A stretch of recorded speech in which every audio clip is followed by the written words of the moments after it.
Boa noite, meus amigos e minhas amigas do nosso canal Escola Teológica Católica. Vamos rezar, pedir ao Divino Espírito Santo que nos ilumine nesta noite, para que a gente possa, com a graça de Deus, fazer um vídeo, né, que seja de acordo com a santa vontade do Senhor para cada um de nós. Que o Espírito Santo acolha, né, o nosso pedido, né, as nossas orações, e abra a nossa inteligência para que tudo que for falado caia no nosso coração e que a gente possa praticar, né, aquilo que o Senhor tem para nos falar. E vamos invocar a Santíssima Trindade, porque nenhum trabalho que a gente faz para Deus, né, ele dá fruto se a gente não nos encomendar à Santíssima Trindade, né, como diz Jesus, sem mim nada podeis fazer. Então, tudo que nós vamos fazer para Deus, né, principalmente o trabalho de Deus, tem que ser em nome da Santíssima Trindade. Em nome do Pai, do Filho e do Espírito Santo. Amém. Vinde, Espírito Santo, enchei os corações dos vossos fiéis, acendei neles o fogo do vosso amor. Enviai, Senhor, o teu Santo Espírito, e tudo será criado, e renovareis a face da terra. Oremos. Ó Deus, que instruíste os corações dos vossos fiéis, com a luz do Espírito Santo, fazei que apreciemos retamente todas as coisas, segundo o mesmo Espírito, e gozemos sempre da sua consolação. Por Cristo Senhor nosso. Amém. Que Nossa Senhora, a Virgem Santíssima, Mãe da Igreja, nossa Mãe, possa interceder por nós, para que nós possamos aprender a santa palavra do seu Filho e praticar, assim como ela fez. Ave Maria, cheia de graça, o Senhor é convosco, bendita sois vós entre as mulheres e bendito é o fruto do vosso ventre, Jesus. Santa Maria, Mãe de Deus, rogai por nós, pecadores, agora e na hora de nossa morte. Amém. Glória ao Pai, ao Filho e ao Espírito Santo, como era no princípio, agora e sempre. Amém. Ó meu Jesus, perdoai-nos, livrai-nos do fogo do inferno, levai as almas todas para o céu e socorrei principalmente as que mais precisarem da vossa misericórdia. Jesus, manso e humilde de coração, fazei o nosso coração semelhante ao vosso. Em nome do Pai, do Filho e do Espírito Santo. Amém. Muito boa noite, espero que todos estejam bem, na paz do Senhor. E vamos gravar o nosso vídeo de hoje. Antes, o nosso recadinho de sempre, não é? Você que ainda não se inscreveu, por favor, se inscreva no nosso canal, nos ajude compartilhando os nossos vídeos, nos grupos, na igreja, aonde você puder me ajudar para que o canal possa crescer, tá bom, gente? Então, a gente vem pedindo aí um canal de teologia católica pela internet de graça. Então, por favor, nos ajude aí a evangelizar, ok? Gente, nós estamos estudando o catecismo. Nós terminamos, graças a Deus, a primeira parte do catecismo, que é o credo. Agora, o credo é aquilo que nós cremos, é a primeira parte, né? Tudo aquilo que nós cremos, a nossa fé.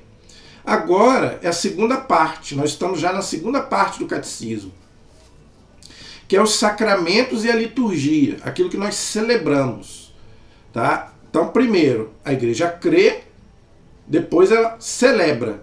Aquilo que ela crê, ela celebra, são os sacramentos.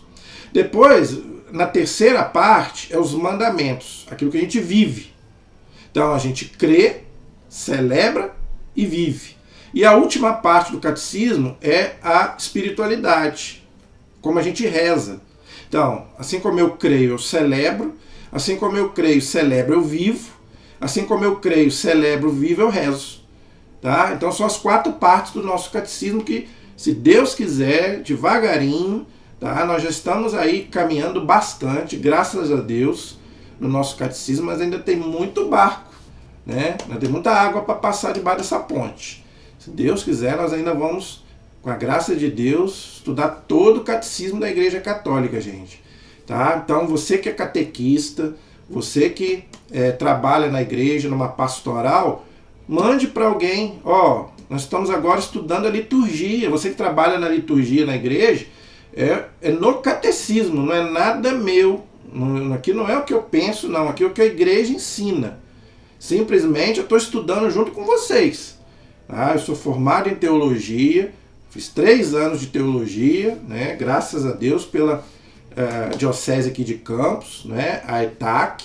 Então, graças a Deus, né? Eu estudei um pouquinho para poder passar isso para vocês. Não quer dizer que eu sei tudo, mas nós estamos aí para aprender juntos. Então, vamos estudar, né? Então, agora estamos na liturgia, tá? Nós já começamos a estudar já algumas aulas. Então, abra o seu catecismo. Nós paramos no parágrafo 1090, 1090. Está na página 308. Então, você pode abrir o seu catecismo na página 308. Hoje, nós vamos estudar o parágrafo 1091, 1091. O título é O Espírito Santo e a Igreja na Liturgia. Gente, nós já estamos vendo, né? O catecismo ele tem uma sequência. Então, na liturgia é a Santíssima Trindade que celebra, porque eles não se separam. Só que nós estudamos cada pessoa, o que cada pessoa, né, da Santíssima Trindade, vamos dizer assim, atua na liturgia. Então, primeiro nós vimos o Pai, como que o Pai atua na liturgia, depois o Filho, agora nós vamos estudar o Espírito Santo. Todos os sacramentos da igreja são ministrados no Espírito Santo. Por isso que a igreja ensina que os sacramentos não dependem da nossa fé. Tá? Os sacramentos, ele acontece independente se eu creio ou não. Porque é a ação direta do Espírito Santo, de Deus. Entendeu? Então todos os sacramentos da igreja, principalmente a liturgia, tá? É o Espírito Santo que atua. Tá? Por isso que não importa se o padre é santo, se o padre é pecador, não importa, porque não depende do padre, não depende da gente. Simplesmente é Deus que opera. Tanto que nós vimos na aula passada, inclusive eu citei aqui o Scott Hahn, eu gosto de citar ele, que ele faz uma correlação, né, do Apocalipse com a liturgia. Ou seja, aqui nós já celebramos o que nós vamos celebrar depois lá no céu. A liturgia terrestre já é um antegozo, como diz o catecismo, da liturgia celeste, ou seja, onde nós vamos estar junto com Deus, os anjos, os santos, a Virgem Maria e todos os salvos. Entendeu? Então hoje vamos ver como é que o Espírito Santo atua na igreja, na liturgia. Então vamos lá, vamos ver o que o catecismo nos ensina sobre a atuação do Espírito Santo na liturgia. 1091, parágrafo. Na liturgia, o Espírito Santo é o pedagogo da fé do povo de Deus. Lembrando, gente, que Deus, ele age assim com a gente. Deus é um pedagogo. Lembra lá do Antigo Testamento? Nós estamos estudando o Antigo Testamento. Deus foi preparando o seu povo devagar. Entenderam? Então, o Espírito Santo é a mesma coisa. Ele foi ensinando para a igreja como que deveria ser a liturgia. Se você pegar como que era celebrada a liturgia nos primeiros séculos, você vai ver, pouca coisa mudou. Então o Espírito Santo também, ele vai fazendo isso na liturgia, vai aperfeiçoando aquilo que precisa mudar pastoralmente, né? Claro que a essência não muda, mas se precisar mudar alguma coisa pastoral, pode mudar. Igual o Concílio Vaticano II, por exemplo, autorizou que a missa hoje fosse celebrada na língua do povo, não é mais em latim. O padre agora fica virado para a gente, antigamente ficava virado para o altar. Então são coisas secundárias, entendeu? Não é isso que dá validade à liturgia, o que dá validade é o rito, entendeu? Pode ser celebrado em latim, português, inglês, não importa, não é isso que dá validade à liturgia, entendeu? Então aqui diz que o Espírito Santo é um pedagogo da fé, assim como ele fez lá com Israel, lá no Antigo Testamento, ele faz também na liturgia, do povo de Deus. O artífice das obras-primas de Deus. Olha aí, então é o Espírito Santo, não é, que faz toda a obra de Deus acontecer. que são os sacramentos da nova aliança. Olha aí, então todos os sacramentos, tá, são ministrados no Espírito Santo, tá vendo? Então, da onde saíram os sacramentos? Do coração de Jesus, do lado aberto de Jesus na cruz. Quando aquele soldado perfurou a lança, né, o coração de Jesus, né, saiu o quê? Sangue e água. Ou seja, batismo, a Eucaristia e todos os 7 sacramentos da igreja. Entendeu? Tem uma figura belíssima do Cordeiro, né, onde saem 7 faixas de sangue, que são os 7 sacramentos, que saem da cruz de Cristo. Entendeu? Então é isso que o catecismo está dizendo. Da nova aliança. A aliança foi feita o quê? No sangue de Cristo. E onde que Cristo derramou o seu sangue? Na cruz. Então os sacramentos da igreja nasceram da cruz de Cristo. Por isso, gente, que é muito importante a gente usar o crucifixo. É um sacramental, para a gente lembrar do sacrifício de Cristo por nós e da onde jorrou os sacramentos para a nossa salvação.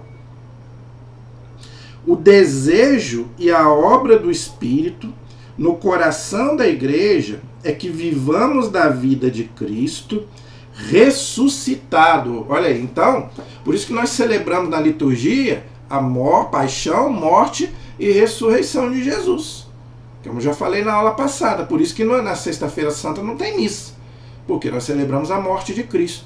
E a liturgia celebra a morte e a ressurreição.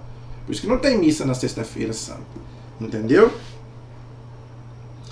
Quando encontra em nós a resposta de fé que Ele mesmo suscitou. Então a gente precisa corresponder à graça de Deus. Deus dá a graça, mas você precisa corresponder com a graça, como diz Santo Agostinho. Nenhum de nós merece a graça de Deus. Nenhum de nós é digno, né, de receber, por exemplo, Jesus na Eucaristia.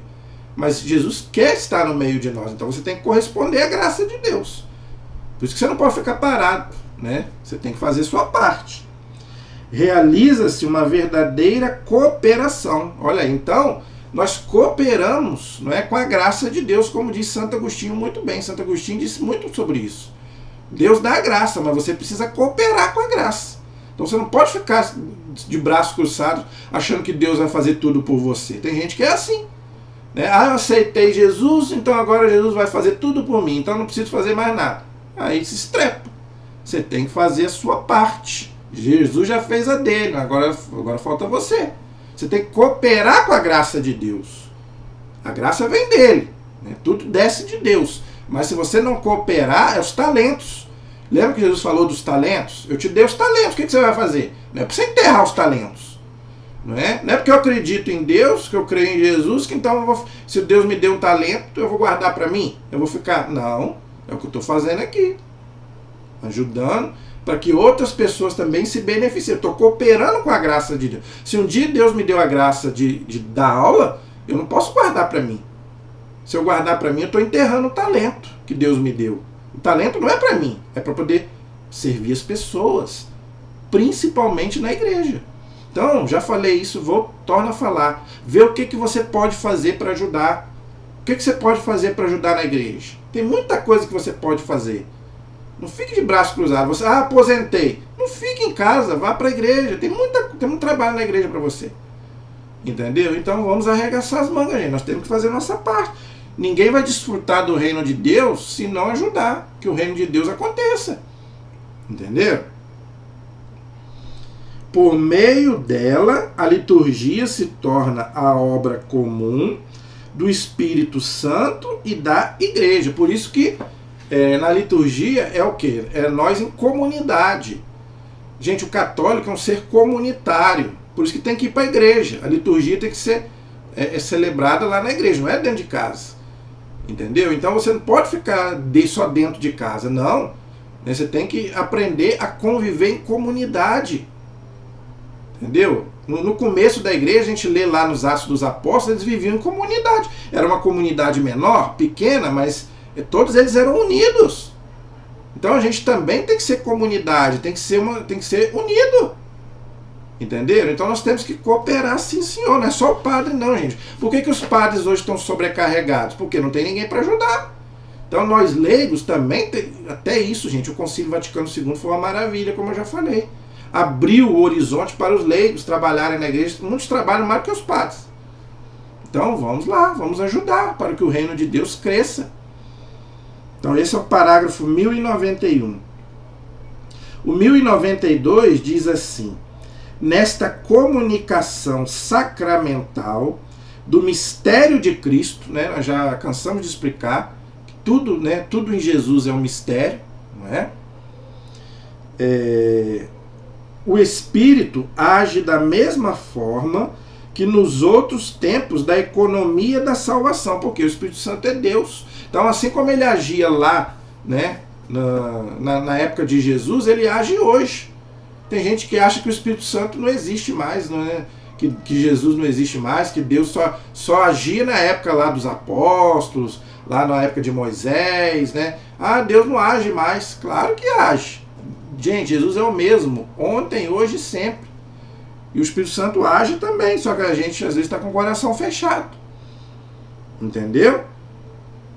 Prepara a igreja para encontrar o seu Senhor. Tanto que nós falamos em toda a liturgia, vem Senhor Jesus, é o Espírito Santo. O Apocalipse diz isso.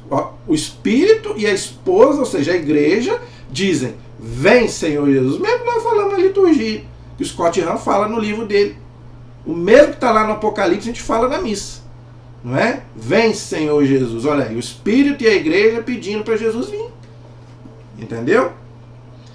Para se encontrar com o seu Senhor, recorda e manifesta Cristo, a fé da Assembleia. A igreja quer dizer Assembleia, ou seja, a reunião dos fiéis que creem, né, na Santíssima Trindade.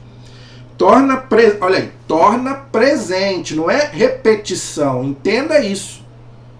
Igual o senhor Lutero lá não entendeu isso, gente. Infelizmente o Lutero, coitado, não entendeu um monte de coisa.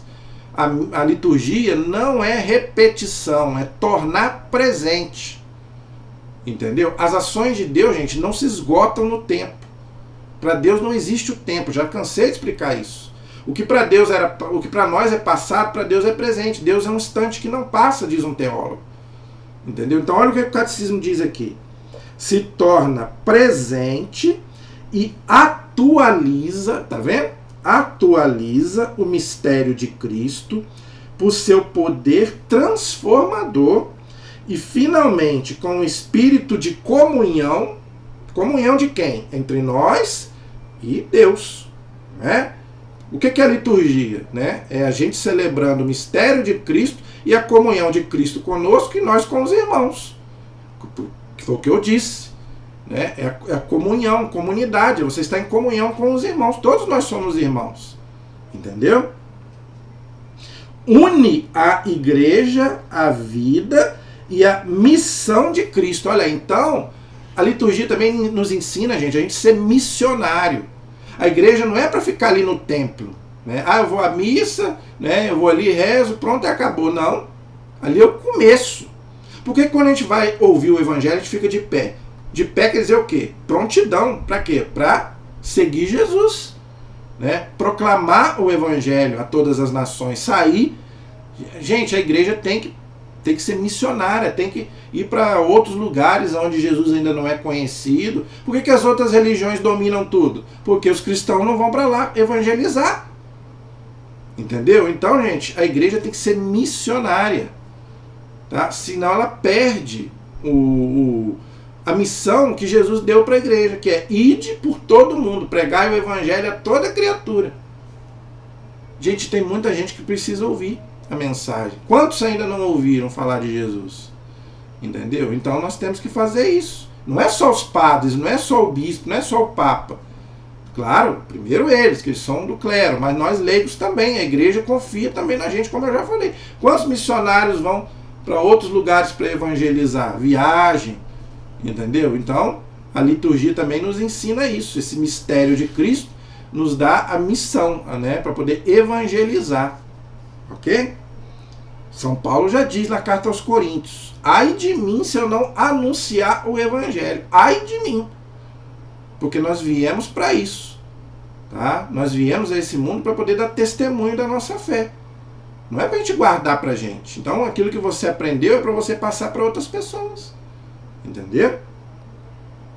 Esse é o parágrafo 1092. O 1093 diz assim: o Espírito Santo prepara para acolher a Cristo. Aonde? No meu coração. É o Espírito Santo que primeiro me chama para ir para a igreja. Não ficar dentro de casa, não ficar no meu mundinho. Não é? Quem é que me chama? Não sou eu. Às vezes, muitas vezes eu não tenho vontade de ir. Mas quem que me impulsiona para ir? É o Espírito Santo. Para mim me encontrar com Jesus. Então você deve ir para a liturgia, para a igreja, para se encontrar com Jesus. Por isso que eu torno a dizer, não se importe com o padre, não se importe com fulano, se fulano está fazendo isso, está fazendo aquilo. Vá para se encontrar com Jesus. Jesus está te esperando na liturgia. Entendeu? Isso é que a gente tem que colocar na cabeça, gente. A gente não tem que ir para reparar se o outro está, né, com roupa tal, igual eu já ouvi falar, se o padre é bom ou não é, se o padre é bonito ou não é, isso não importa. Nós temos que ir para encontrar com Jesus. É isso que nós temos que fazer. E isso quem faz em nós é o Espírito Santo. Entendeu? Então por isso a gente tem que pedir a graça do Espírito Santo. Na economia sacramental, ou seja, nos sacramentos, o Espírito Santo leva à realização as figuras da antiga aliança, ou seja, do Antigo Testamento, que inclusive nós estamos estudando. Por isso que eu fiz questão de estudar com vocês desde o Antigo Testamento, para vocês entenderem, tá? Como eu já falei, que o Espírito Santo foi preparando esse povo para a chegada do Messias, de nosso Senhor Jesus Cristo. Tá? Então os sacramentos eles já foram prefigurados na antiga aliança, no Antigo Testamento. É isso que o catecismo está dizendo. Antiga aliança quer dizer o Antigo Testamento, nova aliança, o Novo Testamento, ok? Visto que a Igreja de Cristo estava admiravelmente preparada na história do povo de Israel e na antiga aliança. Isso quem falou foi um documento do Concílio Vaticano II, a Lumen Gentium, no número 2. Então, gente, a igreja ela já foi prefigurada no Antigo Testamento. Como que a gente sabe disso? Os 12 apóstolos vem do quê? Das 12 tribos de Israel. Por isso que Jesus deixou 12, como eu já expliquei. Ele não deixou 11 e nem 13, 12. Por quê? Vem lá de Israel. Entendeu? E tem muitos outras semelhanças, né, entre o Antigo e o Novo Testamento, que eu não vou colocar aqui agora só para a gente ganhar tempo, mas já dei aqui um exemplo para você entender. Então, os 12 apóstolos, que hoje são os nossos bispos, e o Papa é o sucessor de Pedro, e os bispos são sucessores dos apóstolos, a sucessão apostólica, né? Então, quer dizer, isso aí vem lá do Antigo Testamento, das 12 tribos de Israel. É uma sucessão, não é uma continuação, não. O cristianismo não é uma seita do judaísmo como achavam no primeiro século, não. Ele não continua o judaísmo, não, senhor. Ele sucede, tá? Aquilo ali era só uma preparação, uma prefiguração, tá? Por isso que a gente aboliu circuncisão, ninguém precisa mais circuncidar. A gente aboliu aqueles costumes judaicos, aquele monte de lei judaica que nós não precisamos seguir mais. Comer carne, não podia comer carne de porco, não podia comer carne com sangue. Tudo isso é guardar o sábado. Por que nós guardamos o domingo? Porque nós não somos mais, nós não estamos mais na antiga aliança, nós estamos na nova aliança. Então tudo isso foi prefigurado lá no Antigo Testamento. Só que agora, com uma nova, né? Agora o que vale para nós é a igreja, é o Novo Testamento, ok? A liturgia da igreja conserva como parte integrante e insubstituível, tornando os seus alguns elementos do culto da antiga aliança. Olha só que bonito. Então, a liturgia da igreja, ela ainda traz algumas coisas lá da antiga aliança, aquilo que a gente pode aproveitar. De bom, a igreja aproveita. Por exemplo, o catecismo dá alguns exemplos aqui, para a gente poder comentar. Vamos lá. Primeiro, a leitura do Antigo Testamento. Não sei se você já percebeu. Na liturgia, no domingo, né, dia de semana não, mas dia de domingo são 4 leituras, não é? Primeira leitura, o Salmo, a segunda leitura e o Evangelho. São 4 leituras no domingo, não são? Quem vai na igreja aí sabe. A primeira leitura é sempre do Antigo Testamento. Depois vem o Salmo, depois uma leitura de uma carta, né, de São Paulo, de um outro apóstolo, e o Evangelho, que é a parte mais importante. Mas sempre a primeira leitura é do Antigo Testamento. Houve uma heresia na história da igreja chamada marcionismo, de Marcião, que queria tirar o Antigo Testamento da Bíblia cristã, católica. A igreja não aceitou. Não, é palavra de Deus, tá certo? Muita coisa ali já foi cumprida com a chegada de Jesus, não é? Mas a igreja não aceitou tirar o Antigo Testamento da Bíblia. Não, é palavra de Deus. Então a igreja usa, né, uma das leituras na liturgia.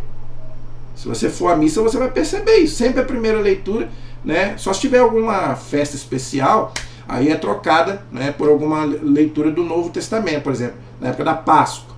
Geralmente é Atos dos Apóstolos, que é a primeira leitura. Mas tirando alguma festa especial, sempre a primeira leitura é do Antigo Testamento. Para a gente poder também estudar e aprender também o Antigo Testamento. Tem gente que só, infelizmente, só lê a Bíblia na liturgia, na igreja. Infelizmente, não devia ser assim. Mas pelo menos você vai ter um pouco de explicação, de conhecimento do Antigo Testamento. Então, sempre vai haver uma leitura do Antigo Testamento na liturgia, tá bom? Segundo, a oração dos salmos. A igreja, gente, faz parte tá lá no missal romano, não pode tirar o salmo, né? O salmo é importantíssimo, ele pode ser ou cantado ou lido depois da primeira leitura, mas não pode tirar o salmo da liturgia. O salmo é belíssimo, não é? Porque o salmo ele completa a primeira leitura, que geralmente é do Antigo Testamento, entendeu? Então são 2 do Antigo e 2 do Novo. É a primeira leitura do Antigo Testamento, o Salmo, uma carta, né, do Novo Testamento e o Evangelho. Ou seja, 4 leituras, 2 do Antigo e 2 do Novo. Tá? Então os salmos são importantíssimos na liturgia. Não pode ser tirado de jeito nenhum.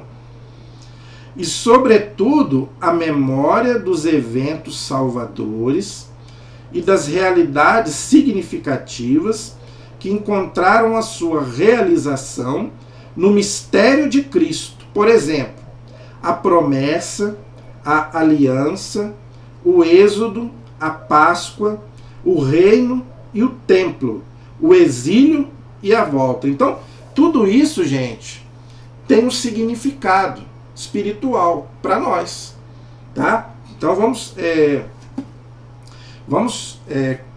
comentar cada uma delas. Primeiro, a promessa, né? A promessa que Deus tinha feito, né, lá no Antigo Testamento, se cumpriu no Novo. A chegada do Messias. Deus prometeu lá para Abraão que um descendente dele, a descendência dele seria mais numerosa que, né, porque Abraão é o pai do povo judeu, não é? O pai da fé. E da descendência de Abraão, né, do Moisés, Davi, Salomão, vai vir quem? O Messias. Então a promessa de Deus se cumpriu no Novo Testamento, mas foi anunciada no Antigo. Então, é por isso que a gente pega aquelas profecias do Antigo Testamento e vê que todas elas se cumpriram no Novo. Tudo se cumpriu, direitinho. Pena que os judeus não aceitaram. Infelizmente, os judeus não aceitaram. Tá? Porque esperavam um Messias libertador político. E Jesus veio como um libertador espiritual. Infelizmente. A aliança. Deus fez várias alianças com seu povo, 3 delas no Antigo Testamento. A primeira, né, o dilúvio, o arco-íris, está lá no Gênesis. Depois, com Abraão, a circuncisão, está lá no Gênesis. Né? Depois, com Moisés, lá os 10 mandamentos. Olha aí, 3 alianças que Deus fez, está lá no Antigo Testamento. Só a última, que é do Novo Testamento, que é o cumprimento, é a nova aliança no sangue de Cristo. Não é? Então, das 4 alianças, 3 foram lá do Antigo Testamento. Só deu lugar à última, que é a definitiva, que é a aliança em Cristo Jesus, nosso Senhor. Tá? O êxodo, né? O êxodo, gente, quer dizer o quê? A escravidão que aquele povo passou, não é? Depois houve o quê? A libertação. A Páscoa. Depois vem aqui para haver a Páscoa, teve que ter a escravidão. Para ter a ressurreição, teve que ter a morte. Então, isso quer dizer o quê? Para nós hoje é a escravidão do pecado, a escravidão do mal, não é? Que o sangue de Cristo, né, que foi derramado por nós, nos libertou, nos salvou. Tá? Interessante, a Páscoa que existia lá no Antigo Testamento continua no Novo, claro, com uma outra forma. Né? Existia a Páscoa lá no Antigo Testamento, né, que era aquela festa que os judeus celebravam. Hoje, a nossa Páscoa, quer dizer, passagem da morte para a ressurreição de Jesus e a nossa ressurreição também. Entendeu? O reino, né, que começou a ser implantado aqui na terra e depois vai se cumprir na segunda vinda de Jesus, na parousia. Mas ele começa aqui, o reino de Deus. O reino de Deus é o quê? É a igreja. É o povo de Deus que vai formar esse reino. Começou lá no Antigo Testamento e a igreja agora no Novo dá sequência. O templo, por exemplo, o templo de Jerusalém, hoje para nós são as nossas igrejas.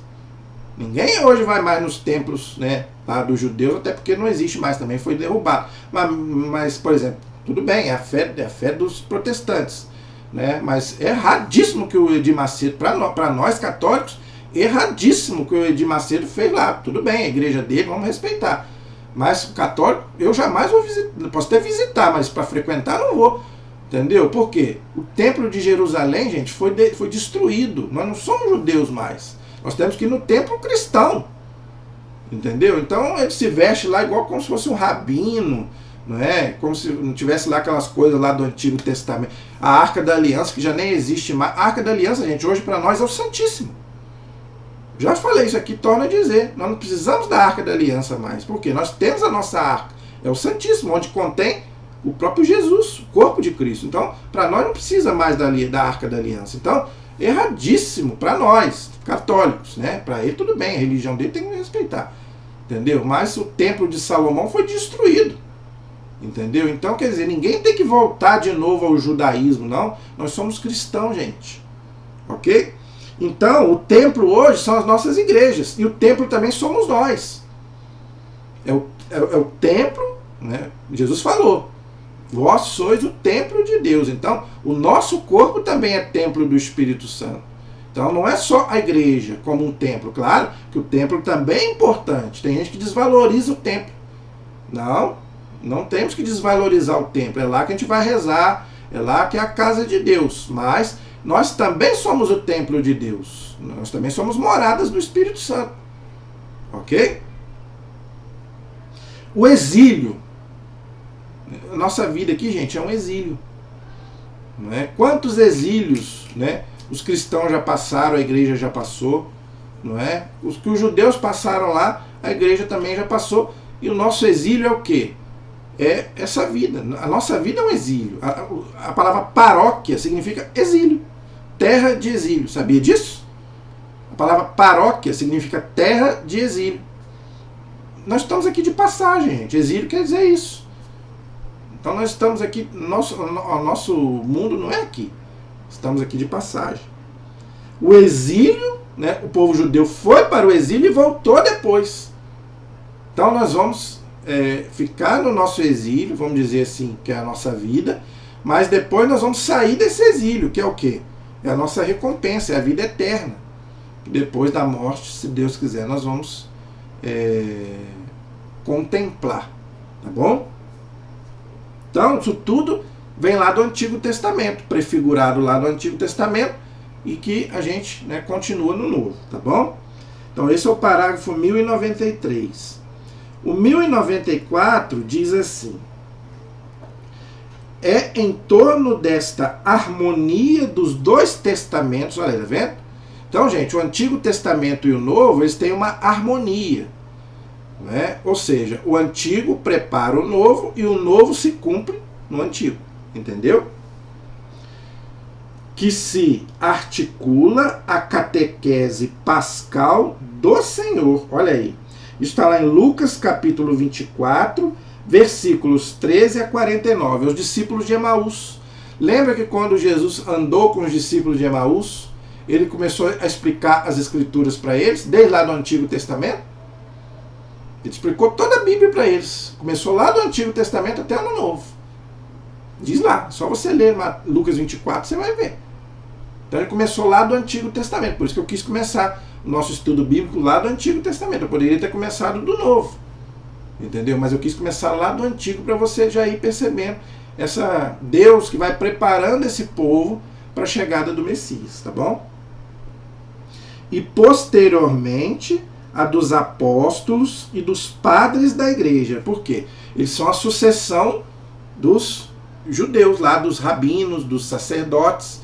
Aqueles sacerdotes judeus hoje são os nossos sacerdotes. Né? Nós estamos estudando isso no Antigo Testamento. Então como eu já falei, lá era uma prefiguração, né, dos nossos sacerdotes hoje. Tá? Esta catequese desvenda o que permanecia escondido sob a letra do Antigo Testamento. Então aqui é uma coisa importante. O Antigo Testamento, gente, ele estava escondido. Ele só foi... claro, gente, isso é simbólico. O que ele quer dizer? O Antigo Testamento ele só tem sentido se você lê ele à luz do Novo. Se você lê o Antigo Testamento separado, você vai errar. Então, como é que você tem que ler o Antigo Testamento? Olhando o Novo. Porque senão ele está escondido. Então, ele só vai se revelar com a chegada de Jesus. Que é a promessa de Deus que se cumpre. Ok? Tudo, gente, do Antigo Testamento se cumpriu rigorosamente com a chegada de Jesus. Tudo. Por isso que nós não podemos viver no Antigo Testamento. Nós temos que viver o Novo Testamento. Entendeu? Então, é isso que ele está dizendo aqui.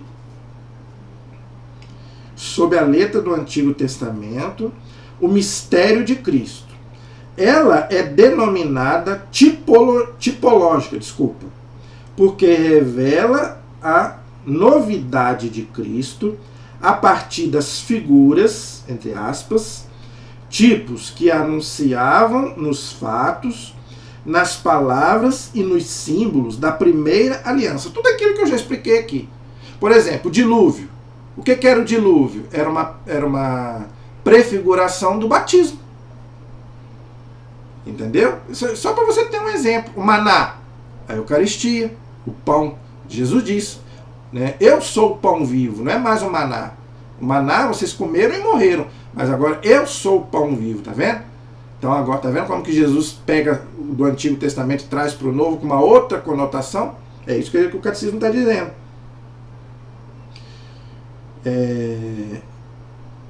Por esta releitura no Espírito da verdade, a partir de Cristo, as figuras são desveladas, aquilo que eu expliquei.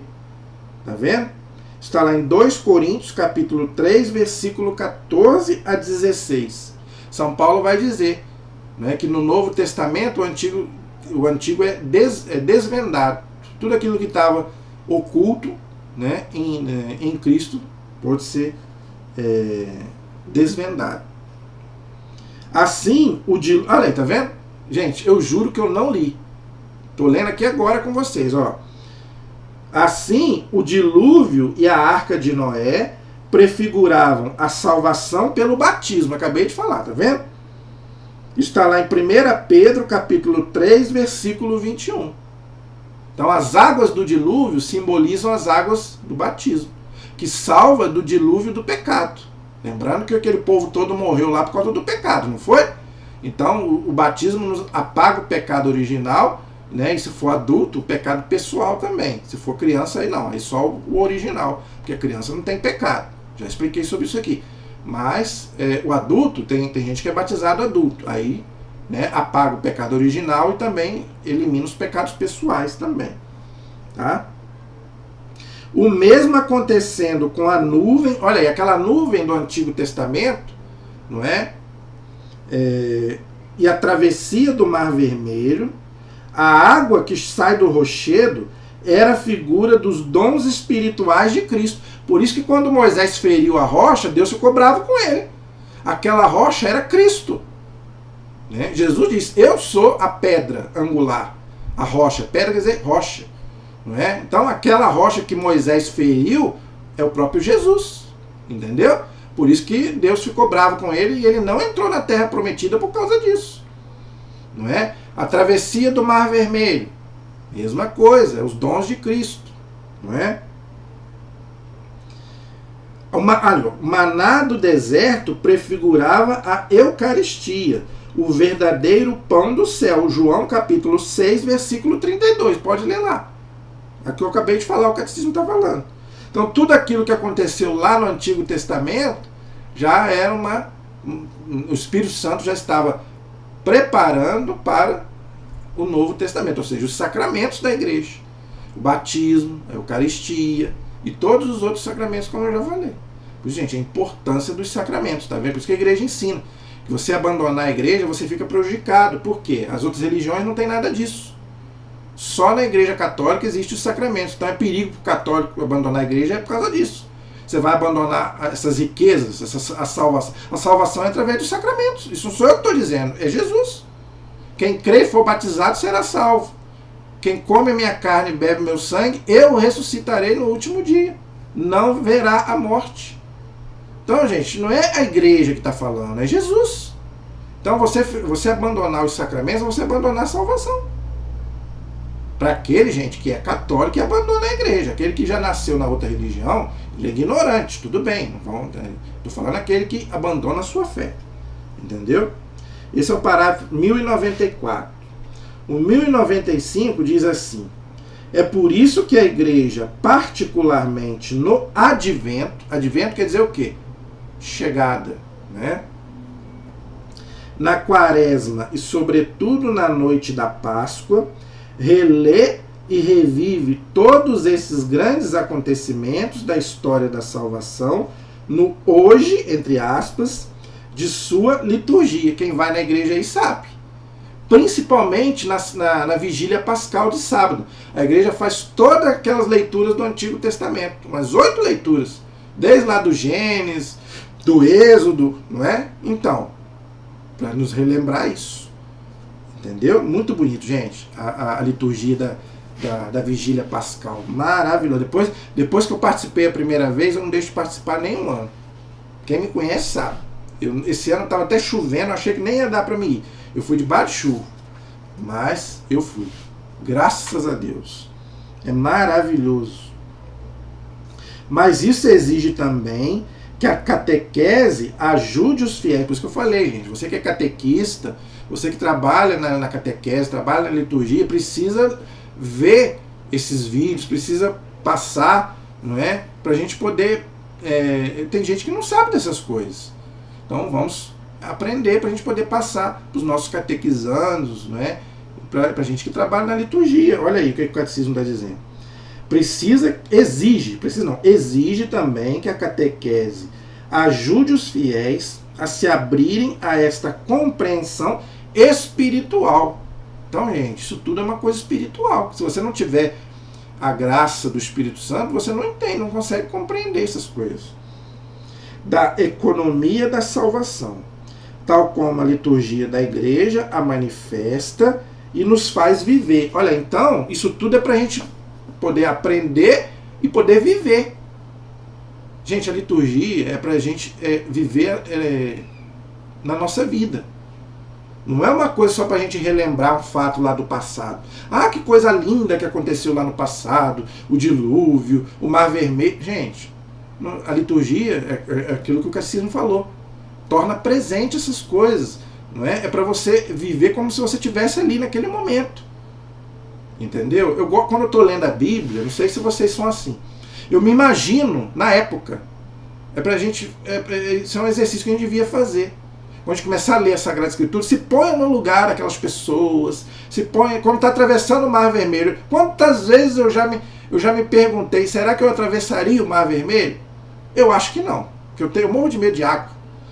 Entendeu? Eu fico imaginando eu atravessando ali com aquele mundão de água de um lado e do outro. Será que você atravessaria? Você teria fé para atravessar aquilo ali? Então, quer dizer, a gente tem que fazer esse tipo de... ir trabalhando essas coisas para a gente ver que essas coisas são espirituais, gente. Não é uma coisa morta que aconteceu lá no passado, não. É tornar presente. Uma coisa viva. A palavra de Deus, gente, é viva, diz lá a carta aos Hebreus. Eficaz, Não é uma coisa morta lá do passado, né, que existiu lá há 3.000 anos e acabou e pronto. Não. É atual. A palavra de Deus ela é atual. Então você tem como se você tivesse... A liturgia te ajuda a você como se você estivesse vivendo aquilo ali. Entendeu? O parágrafo 1096 diz assim: a liturgia judaica e a liturgia cristã. Olha aí, então o catecismo faz um paralelo entre a liturgia judaica e a liturgia cristã. Vamos ver o que o catecismo diz. Um conhecimento mais aprimorado da fé e da vida religiosa do povo judaico. Então, para você entender a história da salvação, você tem que entender um pouco da cultura judaica. Por quê? Porque foi a eles que Deus se manifestou. É o povo escolhido por Deus, é Israel. Nós somos descendentes do povo de Israel, pela fé. Então, se você não entender como que era a cultura, o jeito do povo, né, você não vai entender como que é a salvação que Jesus nos trouxe. Tais como são professadas e vividas ainda hoje, ainda existe hoje os judeus. Tá? A gente tem que parar, gente, com essa aversão que nós temos aos judeus. Tem muita gente que tem esse preconceito. Eu detesto os judeus porque mataram Jesus. Eu já expliquei isso aqui. A igreja ensina, já li no catecismo. A igreja não responsabiliza os judeus pela morte de Cristo. Claro, aqueles judeus da época de Jesus contribuíram, mas os judeus de hoje não têm culpa. Entendeu? Claro que não. Assim como tiveram também os romanos, né, Judas, todos aqueles que ajudaram a matar Jesus. Agora, a igreja ensina uma coisa importante. Quem matou Jesus não foram os judeus, não foram os romanos, foram nós, todos os pecadores. Porque Jesus morreu pelos nossos pecados. Então a gente não tem que... São Paulo chega a dizer que nós somos mais culpados da morte de Cristo do que os judeus. Por quê? Porque nós somos cristãos e com os nossos pecados a gente crucifica Jesus de novo. Com os nossos pecados. Então a gente tem que parar com esse negócio. Eu detesto o judeu. Não. Tem que parar com isso. A igreja chama dos nossos irmãos mais velhos. Olha só que bonito. Não é? A igreja hoje tem um diálogo muito proveitoso. Todos os papas foram lá no Muro das Lamentações, rezaram lá no muro. Todos os papas foram lá. Todos. É um respeito. No dia que o Papa João Paulo II morreu, estava lá aquele rabino. Né? Então, quer dizer, gente, temos que parar com essa mania. Tá? Pode ajudar a compreender melhor certos aspectos da liturgia cristã. Olha aí, então o catecismo diz uma coisa interessante. Para você entender a liturgia cristã, você tem que entender um pouco da liturgia dos judeus.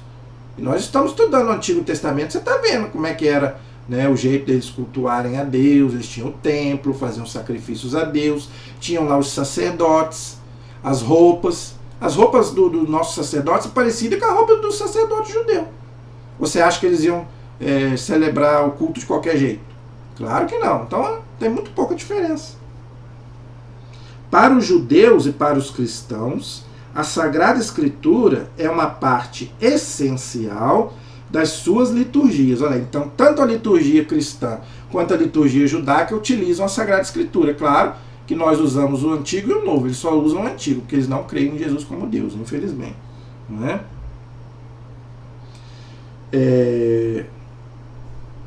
Para a proclamação da palavra de Deus, a resposta a esta palavra, a oração de louvor. Olha, então nós temos oração de louvor, eles também têm.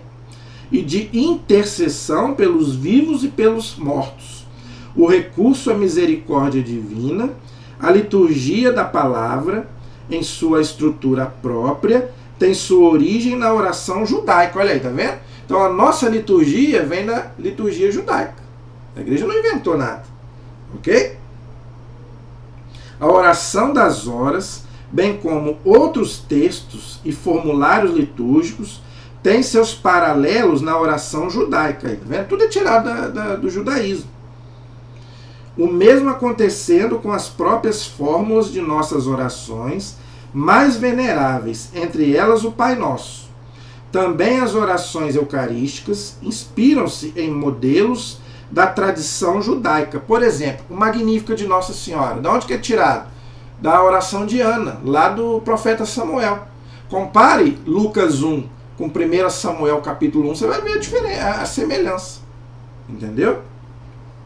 Também as relações entre a liturgia judaica e a liturgia cristã, mas também a diferença de seus conteúdos, são particularmente visíveis nas grandes festas do ano litúrgico, como a Páscoa, não é?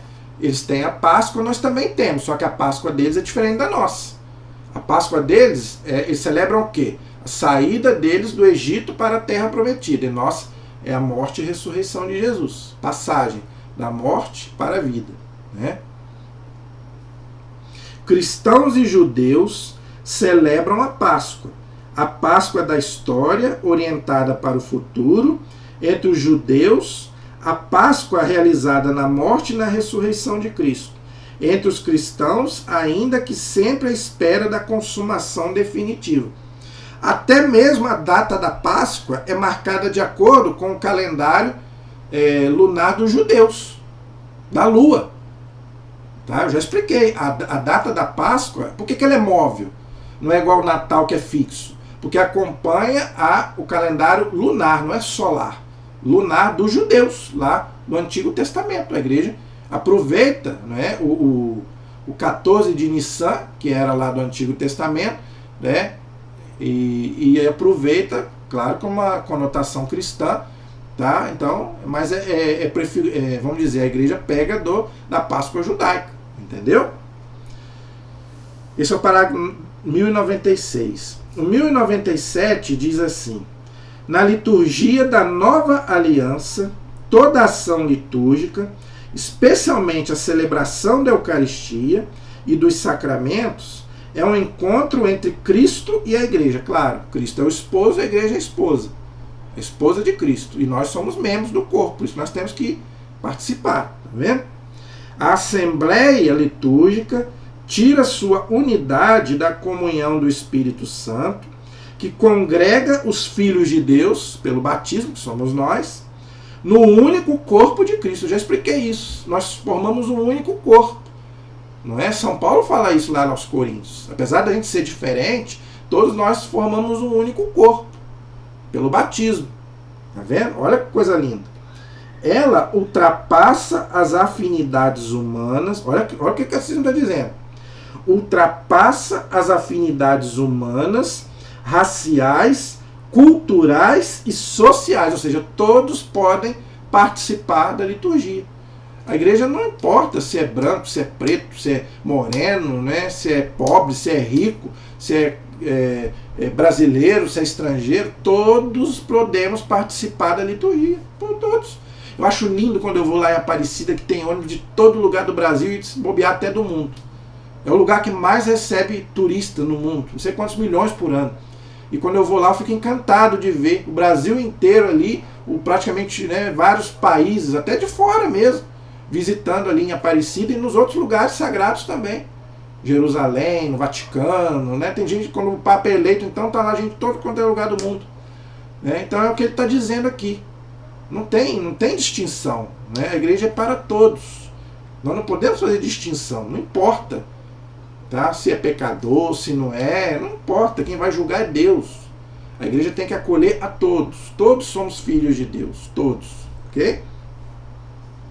Último de hoje, gente. 1098. A Assembleia, quer dizer, a igreja quer dizer Assembleia. Né? Aqueles que creem em Cristo.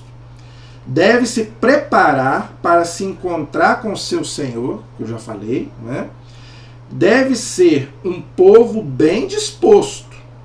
Essa preparação dos corações, então quando você for para a liturgia, você tem que preparar o seu coração. Se o seu coração estiver longe de Deus, eu prefiro até você não ir.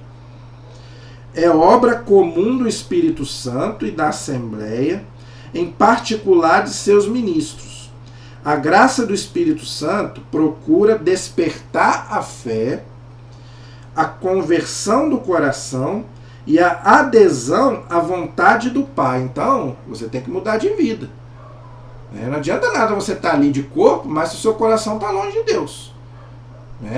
Você tem que participar da liturgia, mas querendo, mudar de vida, ser uma nova pessoa. Não adianta nada ali também você ser uma coisa, sair dali você ser outra. O cristão tem que dar testemunho. Não é contra testemunho como a gente vê. Por isso que muita gente não quer seguir o cristianismo. Eu já falei isso aqui. O Gandhi, ele não era cristão, mas ele amava Jesus, mas ele falou.